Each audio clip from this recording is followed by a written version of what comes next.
Em nome do Pai, e do Filho, e do Espírito Santo. Amém. Olá, meu irmão e minha irmã, eu sou o Padre Alexandre Pinheiro. Hoje é segunda-feira, dia 27 de maio, e a Igreja nos apresenta o Evangelho de São Marcos, capítulo 10, versículos 17 ao 27. Ao retomar o seu caminho, alguém correu e ajoelhou-se diante dele, perguntando: Bom mestre, que farei para herdar a vida eterna?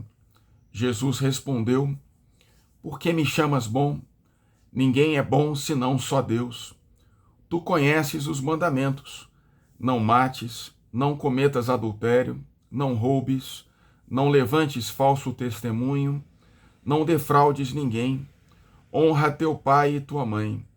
Então ele replicou: Mestre, tudo isso eu tenho guardado desde a minha juventude. Fitando-o, Jesus o amou e disse: Uma só coisa te falta. Vai, vende o que tens, dá aos pobres, e terás um tesouro no céu. Depois, vem e segue-me. Ele, porém, contristado com essa palavra, saiu pesaroso, pois era possuidor de muitos bens. Então Jesus, olhando em torno, disse aos seus discípulos: Como é difícil a quem tem riquezas entrar no reino de Deus. Os discípulos ficaram admirados com essas palavras. Jesus, porém, continuou a dizer: Filhos, como é difícil entrar no reino de Deus. É mais fácil um camelo passar pelo fundo da agulha do que um rico entrar no reino de Deus. Eles ficaram muito espantados e diziam uns aos outros: Então quem pode ser salvo? Jesus, fitando-os, disse: Aos homens é impossível, mas não a Deus, pois para Deus tudo é possível. Palavra da salvação, glória a vós, Senhor. Meu irmão e minha irmã, quando São João teve o seu encontro com o nosso Senhor Jesus Cristo, foi um encontro tão marcante para a sua vida que ele, mais tarde, já idoso, ele conheceu Jesus ainda adolescente, ele idoso escreveu o 4º Evangelho e disse: eram 4 horas da tarde. Nós lembramos e conhecemos quem é São João, o discípulo amado, São João evangelista, mas esse homem rico, que também teve um encontro com Jesus, nós nem conhecemos o seu nome, porque ele, tendo recebido o convite do Senhor Jesus, e reconhecidamente era um homem bom, que observava os mandamentos, vivia a fé judaica, mas não foi capaz de seguir Jesus, porque era possuidor de muitos bens, era um homem apegado às suas posses, era um homem rico diante do mundo, mas que não soube ser rico diante de Deus. Nosso Senhor Jesus, ele não condena a riqueza nessa passagem do Evangelho, mas ele condena o apego à riqueza.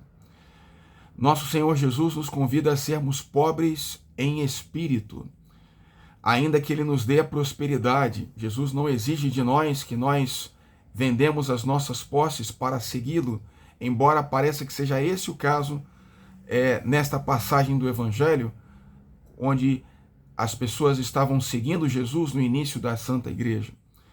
Nem todos nós somos chamados a sermos religiosos e fazermos votos de pobreza, mas todos nós somos convidados a seguirmos Jesus de uma forma desapegada. Esse é o exemplo, por exemplo, de José de Arimateia, que era um homem rico, seguidor de Jesus. Quando o Senhor morre na cruz, José de Arimateia apresenta com generosidade o túmulo, o jazigo da sua família, para ser o sepulcro do Senhor. Todo ato de amor que nós praticamos aqui na terra é um tesouro que nós guardamos no reino dos céus. Por isso Jesus vai dizer que é difícil um rico entrar no reino dos céus, porque tem a tendência de ser muito apegado aos seus bens. Mas também uma pessoa pobre materialmente pode ser apegada aos seus bens e não ser pobre em espírito. Por isso nós devemos buscar as coisas do alto e não apenas buscarmos sermos ricos aqui na terra, embora a prosperidade de forma alguma seja um pecado, porque Jesus diz: eu vim para que todos tenham vida e a tenham em abundância. Um dos exemplos marcantes que nós temos, sobretudo para a juventude, é o do venerável Guido Schaeffer. Ele, durante um retiro, ouviu um sacerdote dizer: não desviei o teu olhar do pobre, e Deus tampouco desviará o seu olhar de ti. Tobias 4, versículo 7. Ele também fazia os exercícios espirituais de Santo Inácio, e justamente nessa passagem do homem rico, ele se perguntou: meu Deus, o que eu tenho que é meu para oferecer a Deus? Ele era de uma família de classe média alta e era médico recém-formado e viu na sua parede o seu diploma de medicina. Está aí o que ele tinha para dar a Deus. Era ele mesmo. É isso que Deus, em última instância, quer de nós. Que nós nos entreguemos a Ele, que nós o sirvamos de coração, desapegados dos bens materiais. Sirvamos a Deus e sirvamos ao próximo. E aí o venerável Guido Schaeffer conheceu as Irmãs da Caridade de Madre Teresa de Calcutá e ofereceu por 10 anos da sua vida um serviço voluntário de amor aos mais pobres dos pobres aqui da cidade do Rio de Janeiro. E depois de ter falecido em odor de santidade, aos 34 anos, ele veio a ser conhecido como o São Francisco Carioca, o santo surfista que em todas as suas ações buscava o amor de Deus. Que nós sigamos o seu exemplo e também possamos ter o nosso nome escrito no reino dos céus. Pela intercessão da Virgem Maria, abençoe-vos o Deus Todo-Poderoso, Pai e Filho e Espírito Santo. Amém.